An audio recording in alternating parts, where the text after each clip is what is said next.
Enid Plainsmen Football 2015. Hey, we're all putting gas on today. Plainsmen Football, getting it done. Plainsmen Football, where preparation is repetition.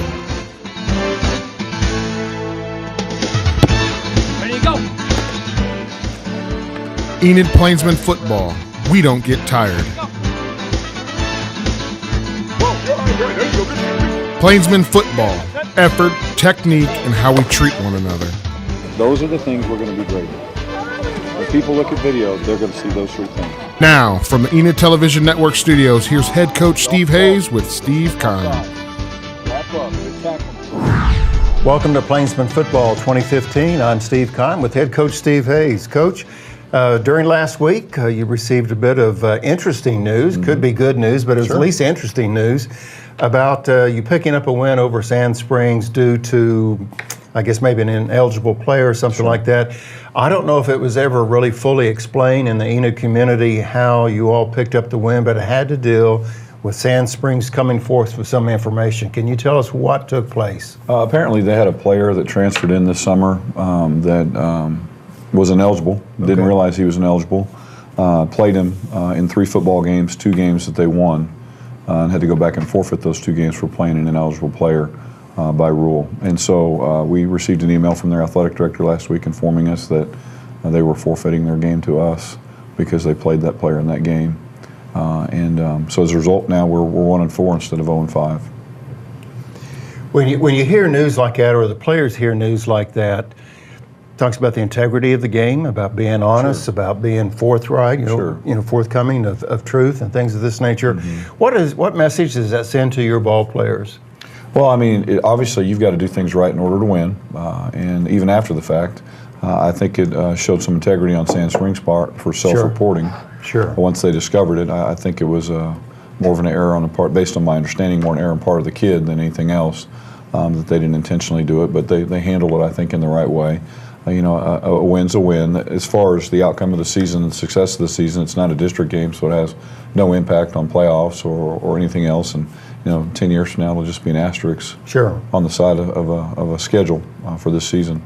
Well, that was one thing I was kind of thinking about when I heard about the win. My very next thought was, oh, it's not a conference game. We'll just put that to the side. You bet. Well, last week you had a Thursday night game, changed the weekend a little bit up for you, and you had to travel all the way to Southwest Oklahoma to play Lawton. Tough loss down there. You knew Lawton was going to be, I think you mentioned they had 2 or 3 running backs, that they could go either way with either one of these running backs. Was there anything that Lawton did that, I won't say caught you off guard, but was just a little bit different twist than you expected from them? Or were they everything that you had prepared for?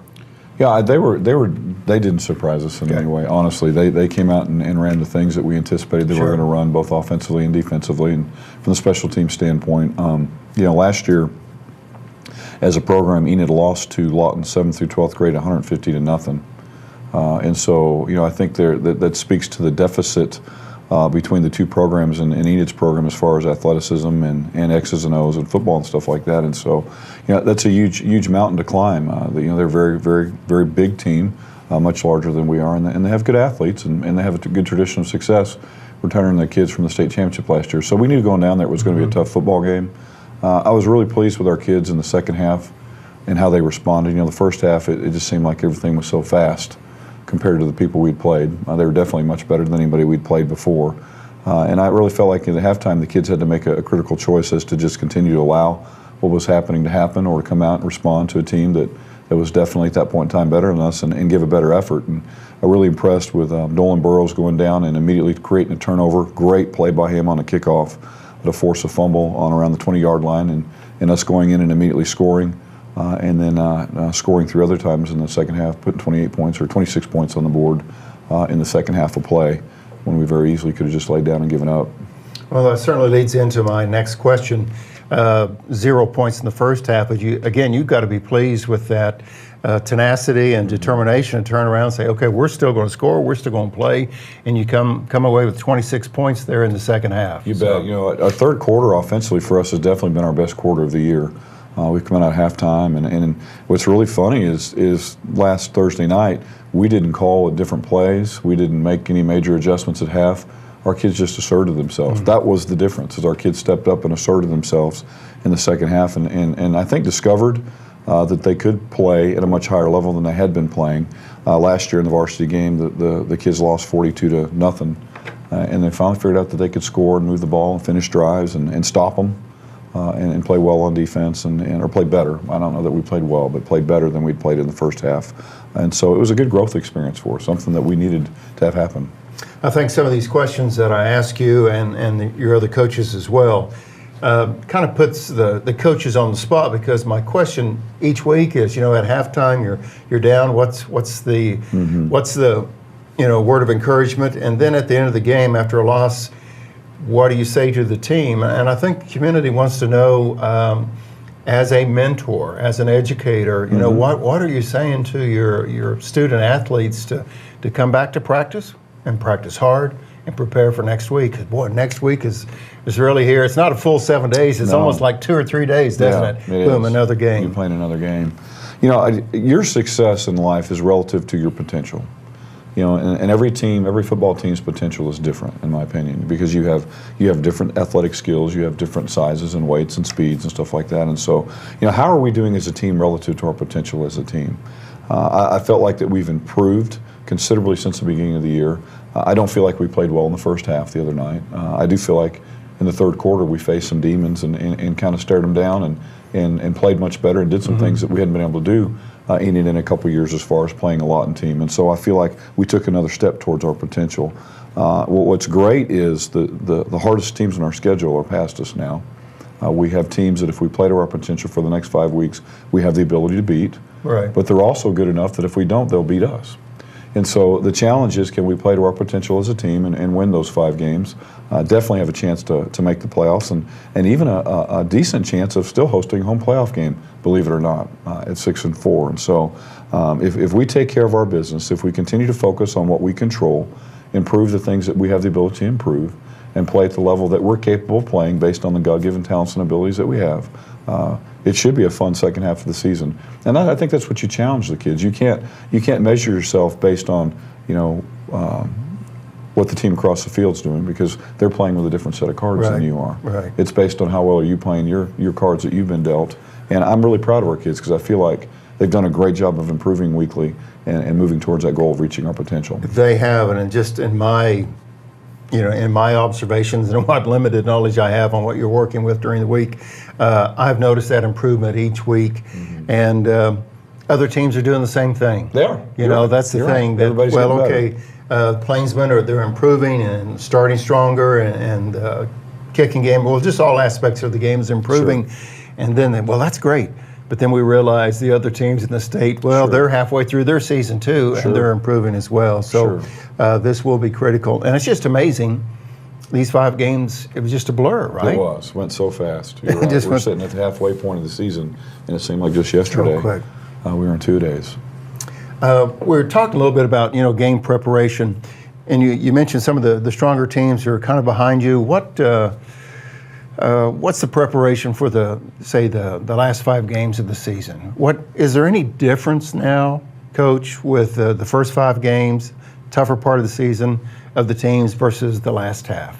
So much of the things that we're doing have already been taught, and so it's just applying what pieces you have and how you're going to use them on a weekly basis, like game planning. There's not a lot of new things that are taught.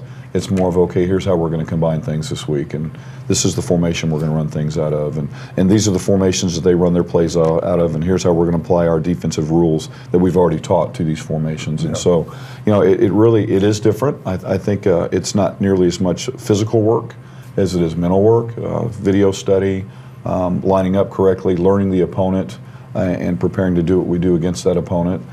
There's not as much hitting in practice at this point in time in the year. There still is some, but the segments are shorter and much more concentrated and focused on specific things, and really just improving the small things that you need to improve to get over the hump. Last week you had a Thursday night game, and so therefore you kind of had a Friday to regroup or rest. How did that change your weekend schedule in preparation for this week? did it change? Well, it allowed the kids to have Saturday off, which I think was good for them to have a break and have a full weekend to heal and recover, and both their bodies and their minds. From a coaching standpoint, what we normally do on Saturday morning, we had done by Friday evening. And as far as breaking down the game video and going over it with the kids, we did that Friday afternoon. And so it put us ahead by half a day. And so I think it makes the weekend a little bit easier. You feel a little bit more rested coming out of the weekend than when you play on Friday night.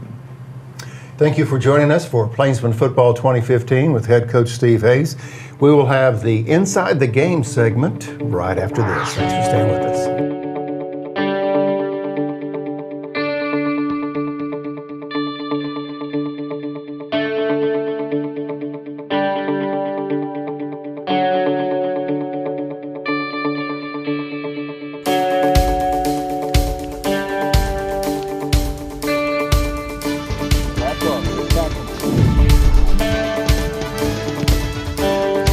Welcome back to Plainsmen Football 2015. I'm Steve Keim along with head coach Steve Hayes. And we're joined now for Inside the Game segment with coach Marques Odom. How are you doing? Welcome. You're the defensive back coach, correct? Yes, sir. Okay. Before we talk football, tell us a little bit about yourself. I understand you are a Enid product, Oh, right? yes, sir. I graduated from Enid in 2006 and went on to go play football at Southwestern Oklahoma State for 4 years, and then went and worked in the oil field, and then came back up here and decided that my calling was coaching and helping out with the youth. Okay. And how did you determine that calling was coaching in the classroom type? Because I was sitting down helping out with a third grade team down in Weatherford when I was working in the oil field, and I just said I needed to give back to the community that gave to me. Yeah. So I decided to come home and help. Isn't it amazing that once we get out of school, sometimes we'll realize those coaches and teachers were truly mentors. They may have been somebody yelling at us a lot or something like that, but it's amazing how that changes. We get out of school for a while and go, wow, they really had an impact on my life. Yes, sir. And so you sense that and you said, okay, it's my turn to invest in somebody else. Coach? Marques, the position you coach as your cornerbacks has been one that in a lot of ways has a lot of youth and inexperience, and so a lot of potential for growth and improvement. What are some things you feel like you guys have really improved on over the course of the season? Well, over the season we have improved on our leadership in our position. You know, we have Marques, Baker, and Deon Randle who have stepped up in their leadership roles because two of our other players are offensive players, and they have to help on the other side of the ball. Sure. So our leadership has stepped up.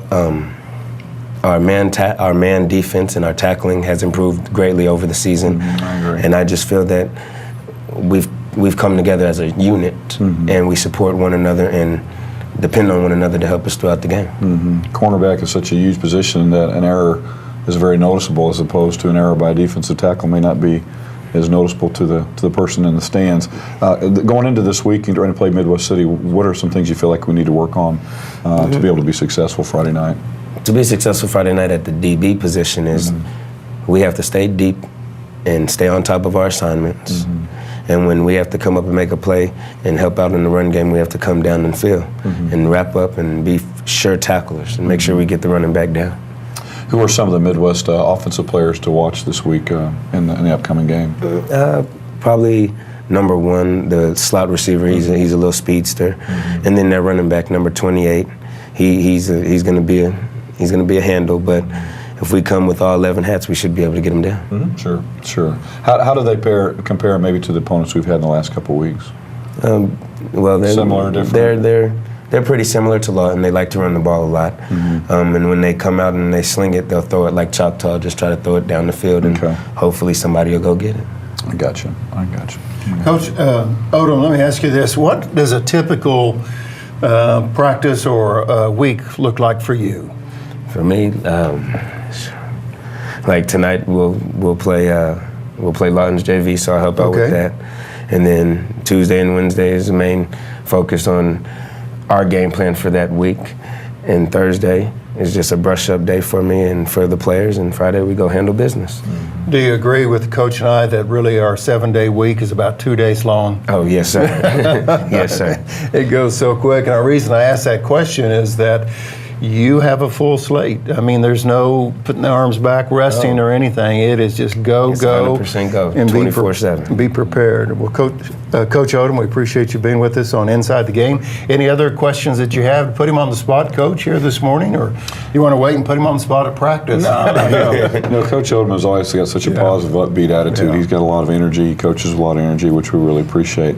Why don't you share your favorite Enid High School football memory as a player?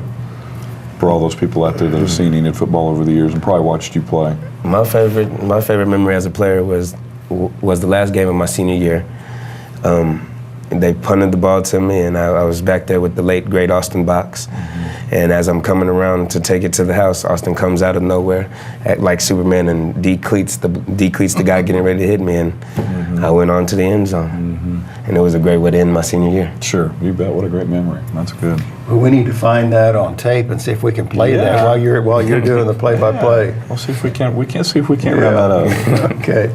Well, Marques, thank you for being with us, Coach Odom, for Inside the Game segment, and keep working hard. We appreciate what you're doing as you're mentoring and as you're having an influence on these student athletes. Thank you for being with us on Inside the Game. Thank you for having me. And we'll have one of the gentlemen that Coach Odom was talking about. He'll join us inside the studios here at the Enid Television Network for Inside the Huddle with our student athlete of the week right after this.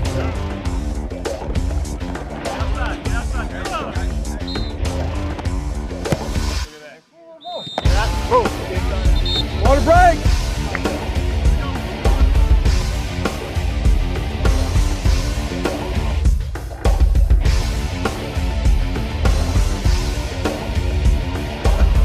Thank you for staying with us on Plainsmen Football 2015. We're at the segment called Inside the Huddle, and our special guest is Deon Randle. Deon is a junior at Enid High School, and you play on the defensive side of the ball. Is that correct? Yes, sir. I'm starting cornerback right now. Okay. Tell us a little bit, outside of football, tell us a little bit about yourself, Deon.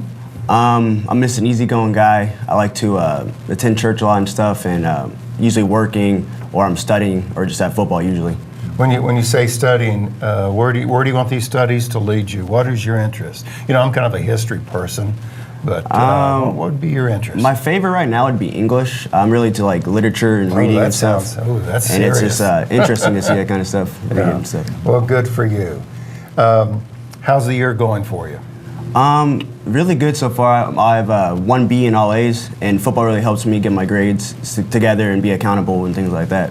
Sometimes we need that accountability, and sometimes we need that motivation, don't we? Yes, sir. Because if we want to do this, therefore we got to do that. Yes, sir. So, Coach? One of the things that a lot of people may not know about you watching, because they see football players, the fact that you're also a certified minister. Yes, sir. Yeah. Tell us a little about that process and what caused you to choose to pursue that.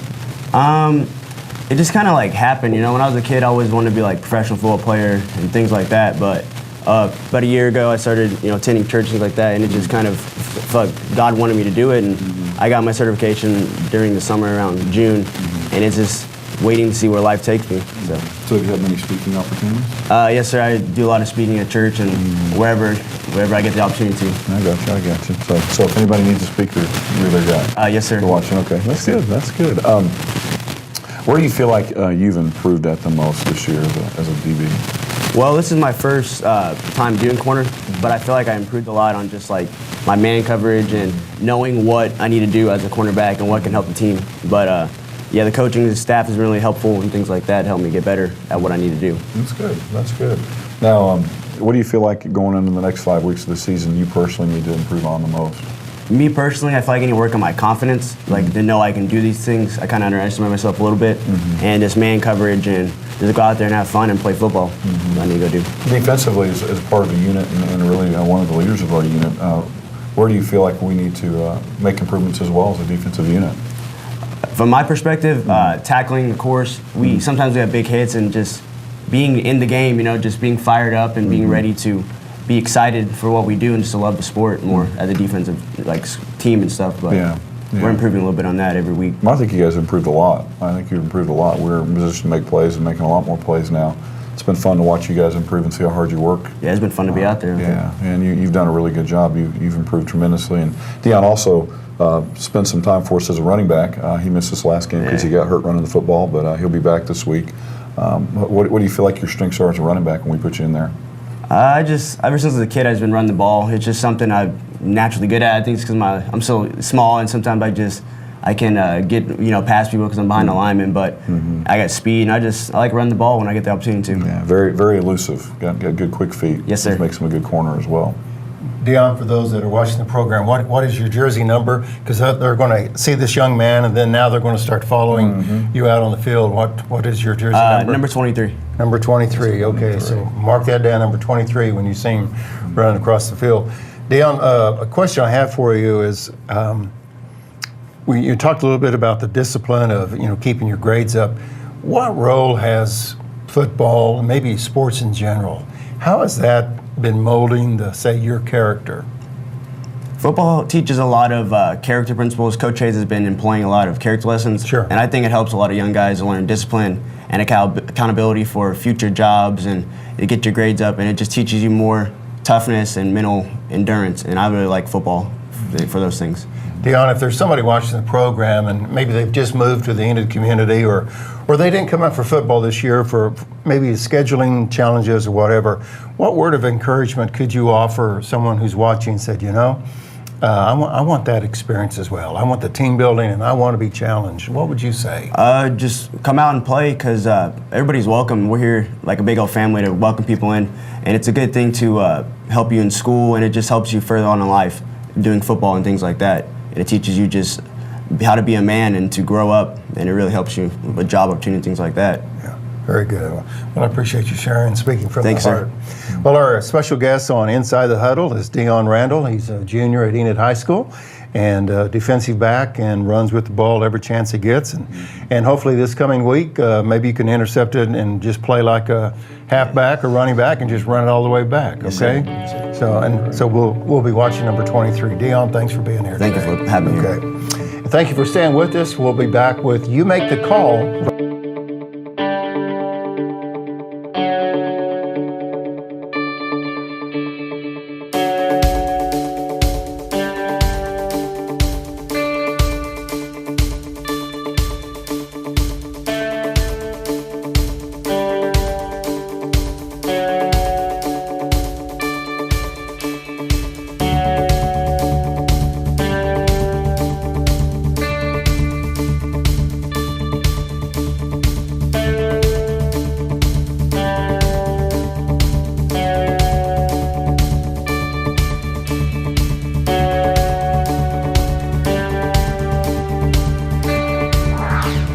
Thank you for staying with us on Enid Plainsmen Football 2015, and now we're at the segment that's called You Make the Call.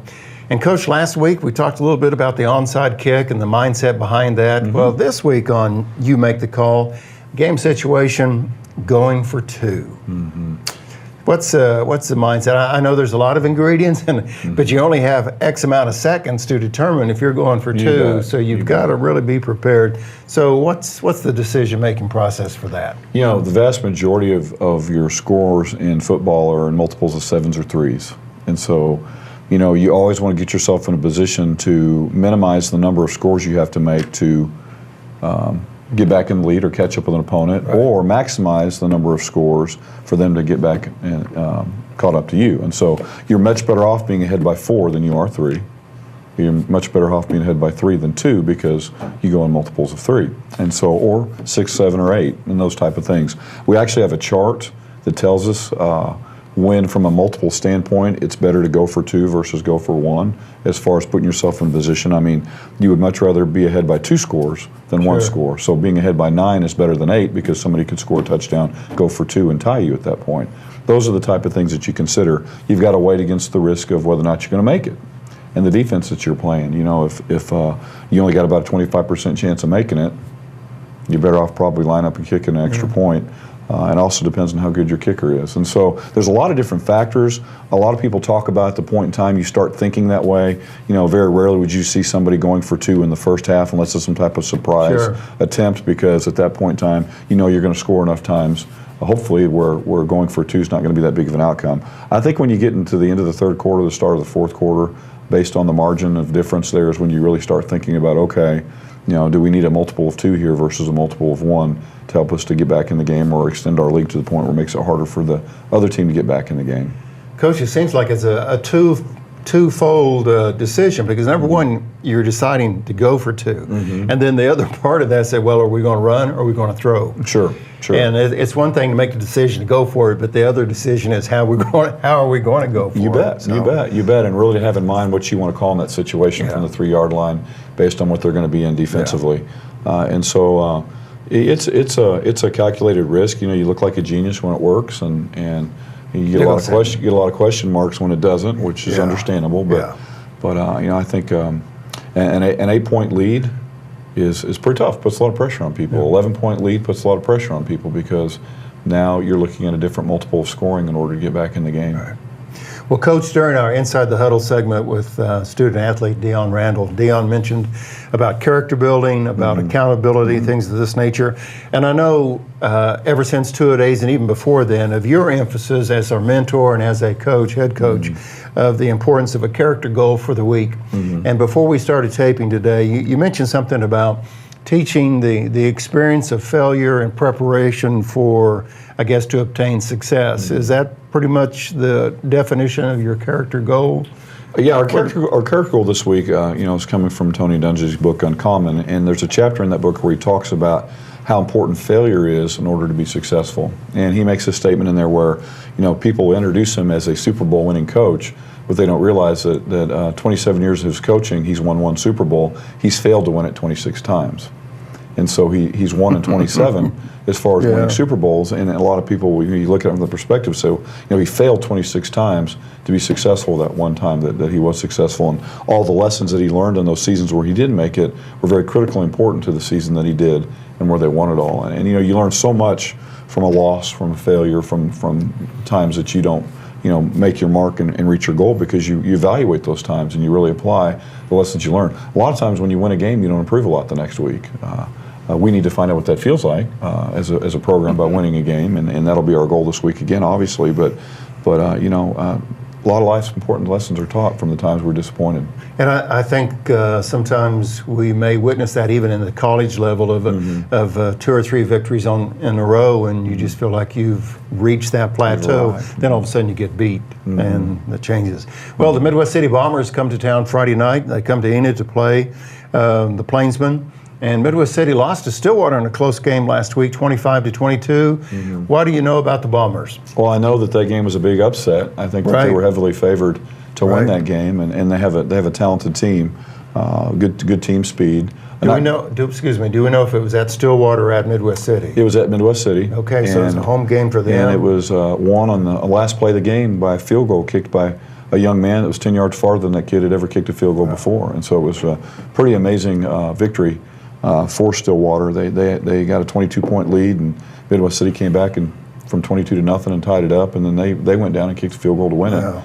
So quite a game and quite a hard loss for Midwest City for sure. They're simple in what they do, but they're athletic, and so they're able to do it well. We just need to prepare and do things the best we've ever done it, which is our goal, and that's what we're working on this week.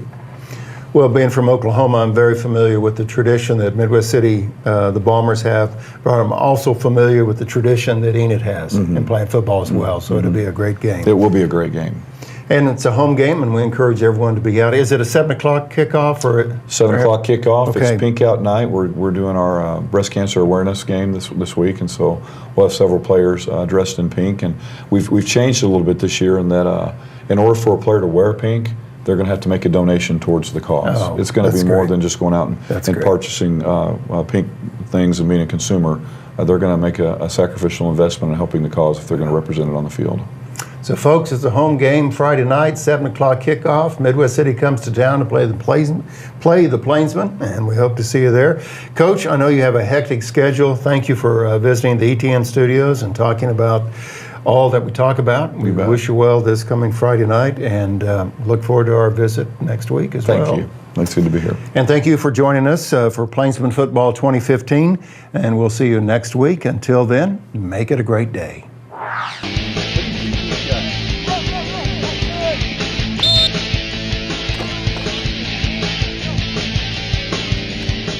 We'll see you next week with another insightful show with Enid Plainsmen head football coach Steve Hayes. Inside out.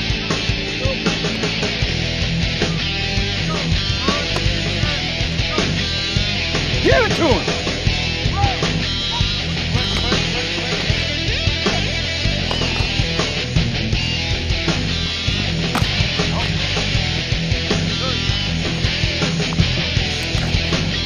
Good job, partner. Go. Hey. Touch. Come back. Here we go. Fire off. I'm driving. He's gonna. There you go. There you go. Good job. Thank you for watching Enid Plainsmen Football 2015.